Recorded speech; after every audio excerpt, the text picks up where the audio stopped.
The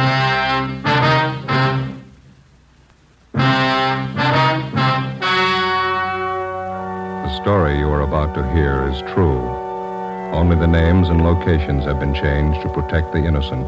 Fatima Cigarettes, best of all long cigarettes, brings you Dragnet.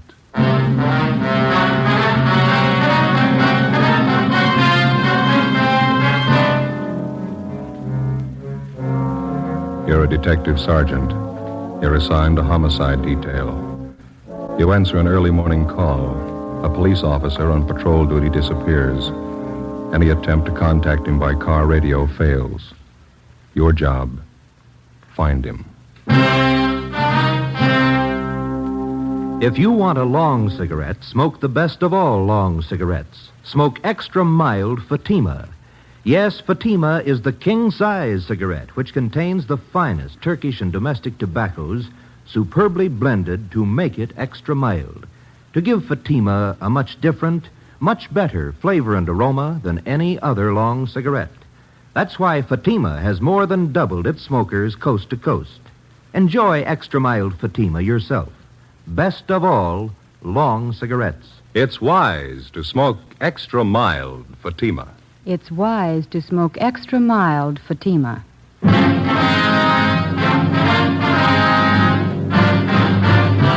Dragnet, the documented drama of an actual crime. For the next 30 minutes, in cooperation with the Los Angeles Police Department, you will travel step by step on the side of the law through an actual case from official police files. From beginning to end, from crime to punishment, Dragnet is the story of your police force in action. It was Monday, June 4th. It was sultry in Los Angeles. We were working the early morning watch out of homicide. My partner's Ben Romero. The boss is Chief of Detectives Thad Brown. My name's Friday. It was 6:45 a.m. when we got to the Imperial Highway. San Pedro cutoff. Hi. Friday and Romero? Yeah, that's right. Pete Sutton, Sheriff's Department. How are you? Hello. We got here as soon as we could. Inspector Bowers fill you in? Yeah, Ed Baxter in Central Homicide told us to check with Bowers at the sheriff's office. And Bowers directed us to come out here and lend you a hand. This thing happens close to the county line. They figure both departments ought to go to work on it. Sure, glad to have you. Looks like a tough one. Is this the highway patrol car the missing officer was assigned to? Yeah. This is just the way we found it. We turned off the ignition. Motor was running, lights were on. Must have been idling quite a while. The temperature was up pretty high. When'd you find it this way? 45 minutes ago. Missing patrolman's name is Eugene Brewer. State Highway Patrol called the Sheriff's Department a little before 6 a.m. Told us the missing officer wasn't acknowledging his radio call. I talked to Mark Benson. Is the radio all right? We checked it. In fact, it was operating normal when we found the car. Mike was out of the bracket, laying on the seat there. Yeah. Any ideas? No signs of struggle. No blood stains. This asphalt here. No footprints anywhere. Nothing on the shoulder of the road. You said the car was running? That's right. That eliminates any engine trouble. Yeah. No, there's more to it than that. Gotta be. Nobody has any idea why or when he left his car. Huh? You've got it all. You know as much as we do. What was the check on Brewer? Mark Benson says he's one of their top men. Been with Highway Patrol for 8 years. Good record all the way. Have you talked to anybody around here? Pretty remote spot out here. A lot of truck gardens, that's about all. My partner, Dave Terry, turned up one man. Maybe he's got something. That's him over by our car. Hey, Dave, would you send him over here, please? Who is the fellow? One of the farmers. Works a truck garden out here. Name's Henry Taniguchi. Lieutenant Sutton? Yes, sir. Mr. Taniguchi, this is Sergeant Friday in Romero. Yes, sir. Oh, yes, sir. I know you filled my partner in, but would you mind going over it again for us? All right. I can tell you very little. You know, we start work early in the garden. Yes, sir. Conrad, a fellow I work with, Conrad Ishikawa, we started in the string beans about 5 o'clock this morning. Bean patch near Imperial Highway. Yeah. We noticed a headlight stop off the side of the road. This happened all the time along the highway, but this stayed very long. Mm-hmm. About what time did you notice this, Mr. Taniguchi?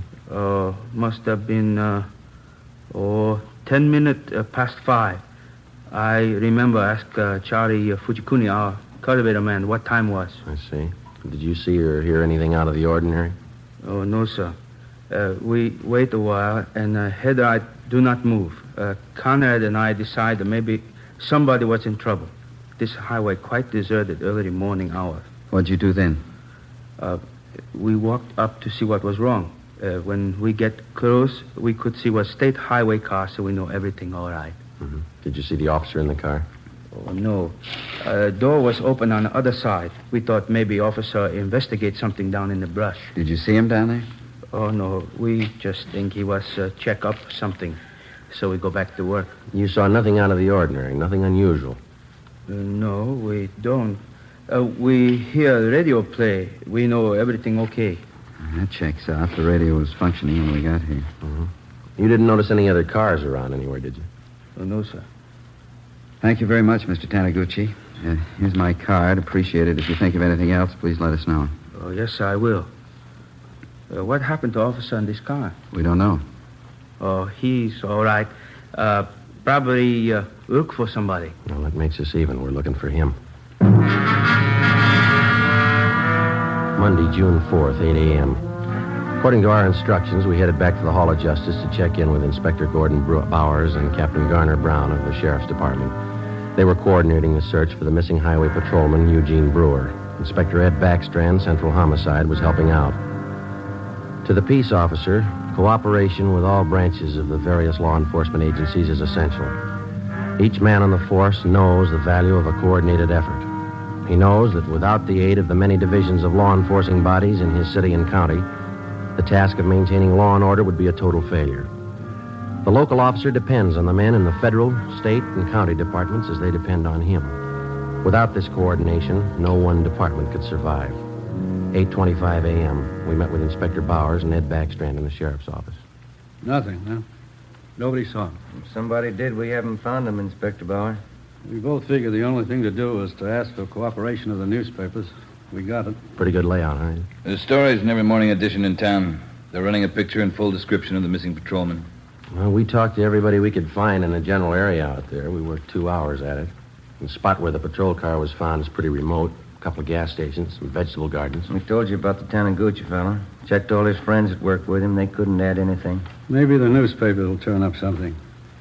I sent a special detail out there to fan out and search the entire area, 5 square miles. Yeah, it'll take time. There's nothing else we can do. No, there's nothing more we can do.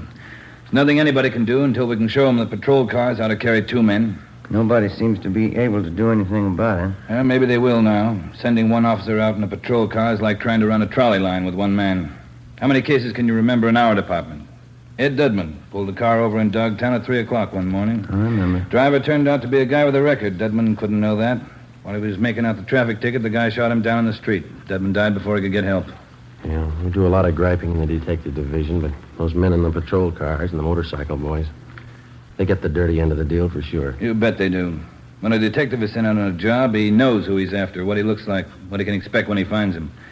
The boys in the patrol cars answer a call, a 390, a 415, a 507. Sure, we know what they're supposed to be, but how often do they turn out that way? Prowler, a peeping Tom? And how many times do they have a gun in their pocket? How many cops do they kill every year? We've all been through it. We know what it is. Yeah, but how often do we think about it when we're griping on stakeouts? Let me tell you something. This goes for me as well as you. Let's not forget who the real cream of the force is, the backbone of any police department. Men on wheels. No question there, Skipper. Sorry, I didn't mean to make a speech, but when something like this happens, it gets to me. The riding on short odds as it is. There ought to be 2 men in every patrol car. Well, we should have been somebody else with Brewer. The guy on the job just doesn't disappear without a trace. It's just what he's done. We've checked everywhere, everything. Excuse me. Bowers. Who? Yeah, send him right in. This might help. Truck driver by the name of Nat Wolf. Says he's got something for us. Come in. Mr. Wolf? Yes, sir. Come in. Mr. Wolf, Inspector Backstrand, Sergeant Friday, and Romero. How do you do? All right. I saw the story in this morning's Times. I don't know if what I got's worth anything, but I figured I'd better pass it along to you guys. Something on the missing highway patrolman? Well, I don't know. The reason I'm here, maybe it's just a coincidence, but I gave a fella a hand earlier this morning out on the Imperial Highway, not far from where the paper here says the empty patrol car was found. About what time was that, Mr. Wolf? Oh, around 4:30 this morning. You want to tell us about it? Yeah. I'm an independent trucker. I haul topsoil for different nurseries. Stuff out there in Imperial's good rich stuff. We dig it right out the side of the hill. Yes, sir? Well, I just loaded up, and as on my way back to town, this fella flags me down. Said he'd had a flat, pulled out on the shoulder of the road to fix it. Said he didn't know it was sand. After he'd fixed the flat, he found out he's stuck. He couldn't get his car. You gave him a hand, huh? No, not with the flat. He already had that fixed, but I towed him out. I see. That's how I became suspicious of this fella. How do you mean? Well, I offered to get out and hook up the tow chain. He said, no, just stay in a cab. I figured if he could do it alone, it was all right with me. Well, I pulled him out, but here's the funny part. Yes, sir? The chain got a kink in it from the weight of the pull. It's no mean job to handle that alone, but he says, well, he'll do it himself. Seemed to me like he didn't want me to get a good look at him or his car. I could be wrong, but, well, that's the way it struck me. Did you notice anything? Yes, I did. For one thing, I got a look at him when I threw on my backup lights and his car. That's a real funny one. What do you mean? Well, this is a fairly new car. I'd say no older than last year's model, Plymouth. Well, at the risk of sounding completely nuts, I'm going to tell you that car looked like it had just been painted. There's nothing wrong in that, is there? Well, there is if you're off on the side of the road that time of the morning throwing cheap black paint all over a fairly new car. If you're using a spray gun, I could understand part of it. What's that? It was his license plate. Front one. It was all painted over. You couldn't read any of the numbers. Mm-hmm. What led you to believe he just finished painting his car? Oh, his hands and arms, and it was all over his clothes. Oh, I see. It's that kind of paint you put on the rag, you know. Oh, yeah. Well, I don't know. Was it worth bothering you guys about? You bet it was, Mr. Wolf. I can't tell you just what it means now. Maybe it doesn't mean anything, but certainly it's out of the ordinary and worth reporting to the police. Well, I hope so. I'd like to see you boys find that missing officer. Something's pretty rotten in Denmark about that one, huh? Maybe we found a hole. Maybe. Friday, I'd like to have you and Romero help out in the next step. What's that? Throw up a roadblock.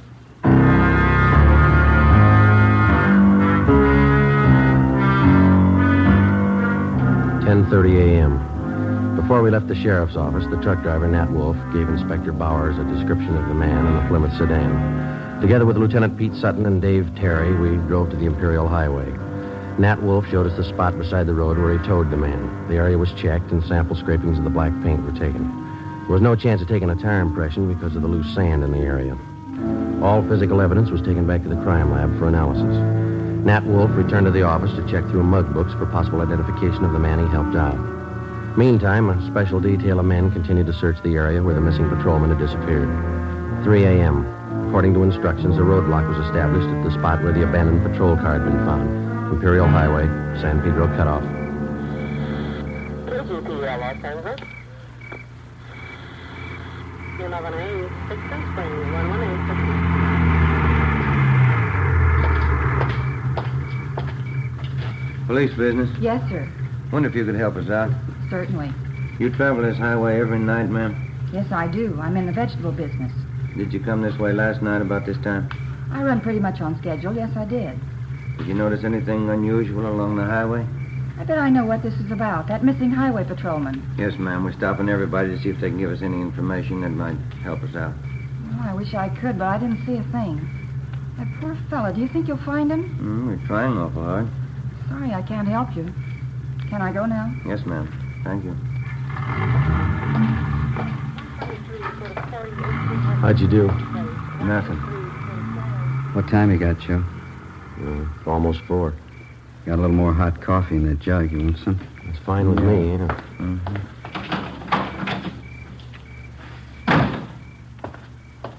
Here we are. Cups in the lid here. Ben, Joe? Thanks, Lord. Watch your fingers. It's hot. Yeah.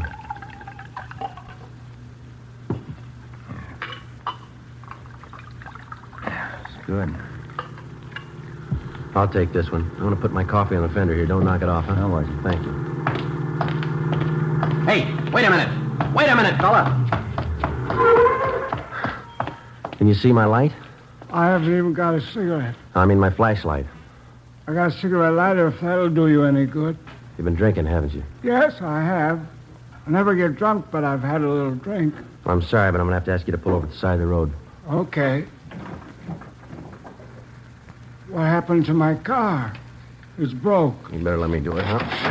You want to slide over a little bit there? I never pick up hitchhikers. No, I'm just going to move your car off the side of the highway now. Any trouble, Joe? No, 502. We'll have to hold him a while. Well, tell your friend to get in, too. It's a sedan. We're not going far.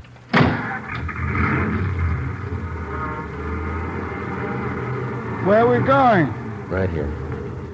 Is this the road to Pismo Beach? No, sir, not this one. Well, that dirty little Ernie, he lied again. He hates clams. What's that? I've been trying for 5 months to get to Pismo Beach for a bowl of clam chowder. I haven't made it yet. All right, you just sit here a while and sober up, will you? I'm going to hold on to your keys. I'll give them back to you. You haven't got a bottle in the car, have you? No, I never drink and drive. Alcohol and gasoline do not mix. Yeah. You drive this road every night? Every night. Ernie keeps telling me to take me to Pismo Beach. I love clams. You just sit here and sober up.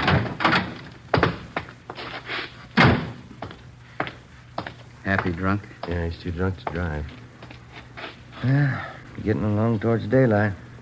Where'd I put my coffee? Oh, I put it over here, Joe. Afraid we knocked it off. Oh, thanks. This one's mine. Hey. You seem to come in bunches. You get 2 or 3, and then you wait for an hour. You know, they don't use this highway much since they put through that alternate, you know. Police business. Yes, sir? You travel this highway every night about this time? Once in a while. Haven't been over this way in a week. You didn't drive this way last night? No, sir, I didn't. Anything the matter? Routine check. Thank you very much. You can go on. Nothing. Yeah. Well, looks like a hopeless job, doesn't it? Business is picking up. Here comes another one. Looks like one of your sheriff's cars, Pete. Yeah. Reynolds, homicide. Pete Sutton? Yeah, Reynolds. You can pack up. They found him. Is he all right? 2 bullet holes in the back of his head.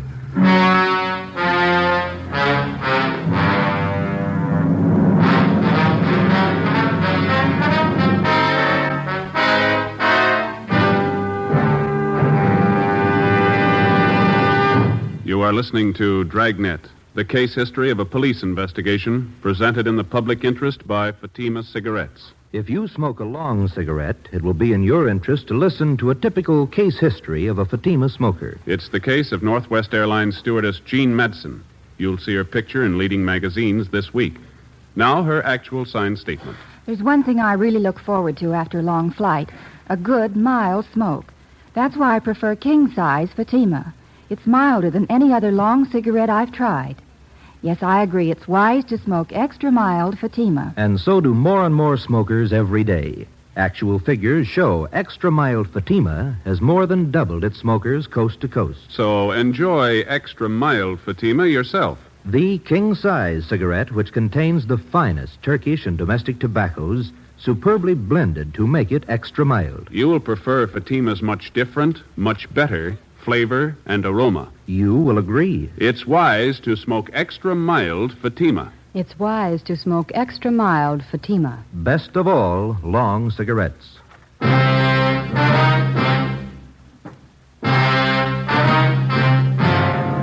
a.m. Tuesday. The body of Highway Patrolman Eugene Brewer was found half buried in a shallow grave approximately 4.5 miles from the point where his car had been found standing on the highway.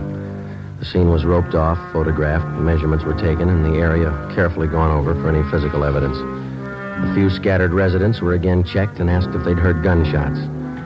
Since the nearest dwelling to the place where the body was found was 2 miles, there was a possibility that they could have not heard the shots. No one could give us any further information. The coroner's autopsy showed that Patrolman Brewer had been shot 3 times in the chest, 1 bullet directly entering his heart.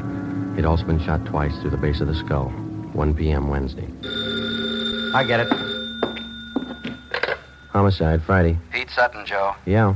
Just had a call from our Hollywood substation. Woman reported her car stolen on Sunday night. Thought the guy was going to bring it back. That's why she didn't report it sooner. What about it, Pete? It's a Plymouth sedan, last year's model. Same type the truck driver told us about. Sounds good. We already have a broadcast out on it. We're putting out an APB now. You want to check and see if they got it on tonight's hot sheet? Right. Anything on the guy who stole the car? Boyfriend of the woman who owned it. He left her in a restaurant and got away with her car. You remember the description of the guy the truck driver helped out Monday morning? Mm-hmm. The guy that stole this woman's car? It's the same. Yeah. Still doesn't prove he had anything to do with it. Doesn't prove he didn't. The Together with Pete Sutton and Dave Terry from the sheriff's office, we drove out and interviewed the woman whose car had been stolen. She told us that the man who had taken her car had also been seen in the company of one of her girlfriends, a Miss Helen Farrell, who worked as a cashier at a Hollywood theater. The Farrell girl identified the man as Mike Lupino, and she gave us a snapshot of him. She also gave us his last known address. We had no actual tie-in between the theft of the woman's car and the murder of Patrolman Eugene Brewer, but the circumstantial evidence made it at least worth checking out. The only car known to have been in the vicinity the morning of the murder was the car the truck driver, Nat Wolf, had reported. The same make and model car had been stolen the night before the killing. The general descriptions of the man from two different people tallied closely. We figured before we'd pass this lead by, we'd check it out all the way. 4 p.m. Wednesday. We met with Inspector Bowers at the sheriff's office. We checked this Lupino's apartment, found a shirt and a pair of pants, black paint on both of them. I sent for that truck driver, Nat Wolf, to identify this picture here. You find anything else in the apartment? Well, this address book, there's no local places in it. They're all Las Vegas, Nevada addresses. That's it, huh? Yeah. What'd you get from the record bureau on the guy? The I Bureau pulled the package on him.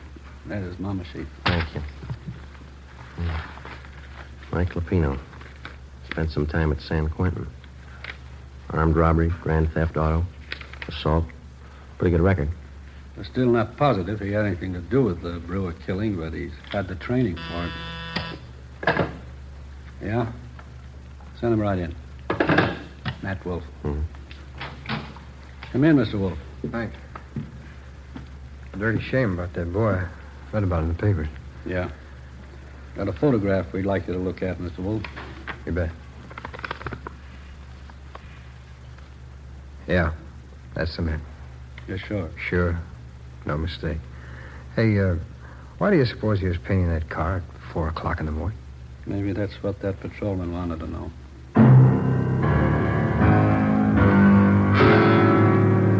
We waited for an answer on the APB. 2 days passed. Saturday, June 9th. We received a phone call from the Las Vegas, Nevada Police Department. The stolen black sedan had been found in the downtown area of Las Vegas. We requested them to put a stake out on the sedan and asked them not to disturb either the car or its contents. Together with Pete Sutton from the sheriff's office, Mark Benson from the Highway Patrol, and Ray Pinker of our crime lab, we flew to Las Vegas. Pinker checked the stolen car. Embedded in the rear seat were 2 spent bullets. There were also bloodstains on the seat and on the floor of the car. Pinker flew back to Los Angeles, where the evidence was analyzed. The bullets found in the car were fired from the same gun as the bullets found in the body of the dead patrolman. Fingerprints lifted from the stolen car matched those of Mike Lupino. Saturday afternoon, we checked in with Chief Harry Miller, Las Vegas Police Department. This is all you've got on him, huh, Chief? That's most of it, yeah. Since we staked out that black sedan, I've had the town covered for Lupino. No one saw him abandon that car, huh? No one we know of, no. Had good cooperation from the newspapers. Story's been on page 1 since the thing broke. Anything come of those names we got from Lupino's address book, the ones we phoned to you? Let's see, I got the list right here. Yeah, here we are. These are the ones my men have checked out already. George Connolly, nothing there. Harry Carlson, he and his wife have been checked out, nothing there. William Spencer, nothing in his place. We've got them all staked out. That leaves 2 to go, huh? That's right. We're checking the last 2 now. Nothing from the railroad stations, the airlines? They've been covered ever since we got your phone call. Yeah, I could be wrong, but I think your man's still here in town. Any reports on him? A couple of wild ones, nothing definite. Checked them out. Had one this morning from a dealer at one of the clubs downtown. About 10:30 this morning, he saw Lupino playing the 2-bit slot machine. We showed him his mugshot. He swears it's the guy. Well, all we can do now is sweat it out, huh?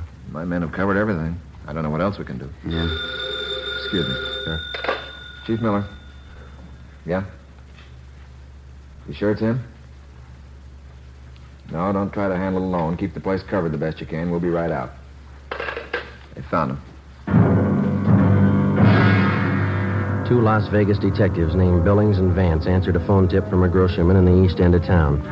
He said a man had been buying groceries from him for the past 2 days and lived in the apartment house above the store. The 2 detectives showed the groceryman Lupino's mugshot. He gave a positive identification. They then checked with the apartment house manager. After looking at the mugshot, he identified Lupino as the tenant in apartment 10B. Detectives Billings and Vance staked out the place until our arrival with enough men to cover the area.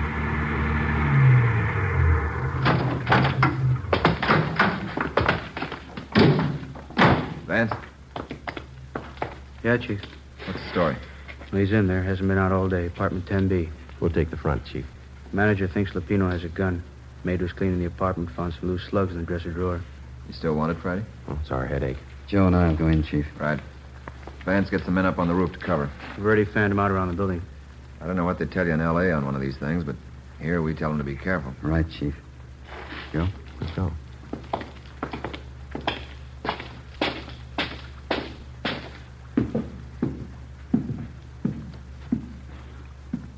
On the second floor. Let's take the stairs here. All right.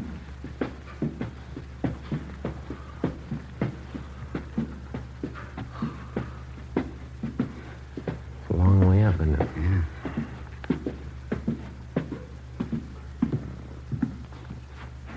This way.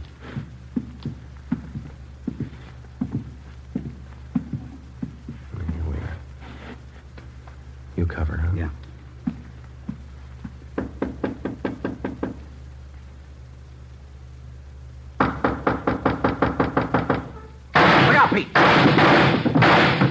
Shot right through the door. Yeah, he's got two left. Unless he's got another gun. Now, let's take him. One good kick ought to get the lock. Right. Just a minute. Now, let's go, Pete. I got it! Watch that gun, will you? Drop it, Lupino!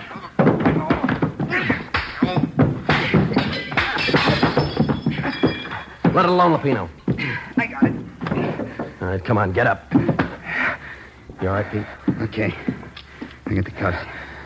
What's the big idea? You tell us. You killed that patrolman. He got tough. You didn't have to kill him. Spotted the stolen car. What else could I do? Come on, you. He had as much chance as I did. That figures. Yeah. 2 bullet holes in the back of his head.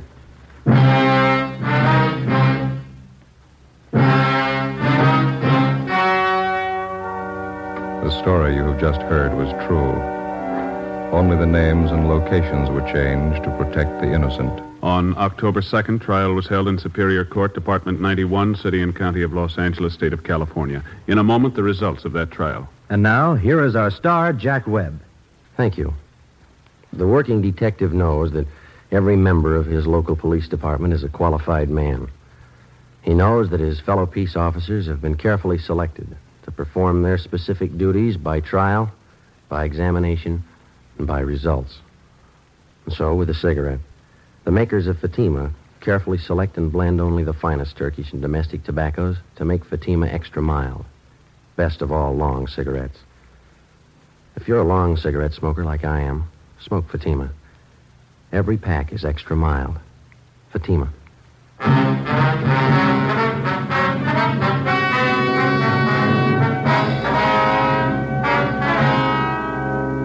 Michael Everett Lupino was tried and convicted of murder in the first degree. The jury failed to recommend the death penalty. Lupino is now serving his life term in the state penitentiary. Ladies and gentlemen, the Los Angeles Police Department requests the cooperation of all Dragnet listeners in the following police matter. The Los Angeles Police Department would like every and any information regarding a gun fitting the following description: .38 caliber special Smith & Wesson revolver, gold seal model. The gun has a blue steel 4-inch barrel. The serial number is 210088. 210088. If you have any information as to the past or present whereabouts of this gun, contact W.H. Parker, Chief of Police, Los Angeles, California. This is a very important matter. All information furnished will be held in strictest confidence. Thank you. You have just heard Dragnet, a series of authentic cases from official files. Technical advice comes from the Office of Chief of Police W.H. Parker, Los Angeles Police Department. Coming up, Duffy's Tavern. 3 chimes mean good times on NBC.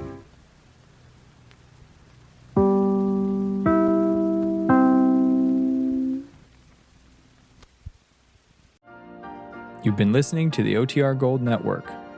Find more classic radio at otrgold.com.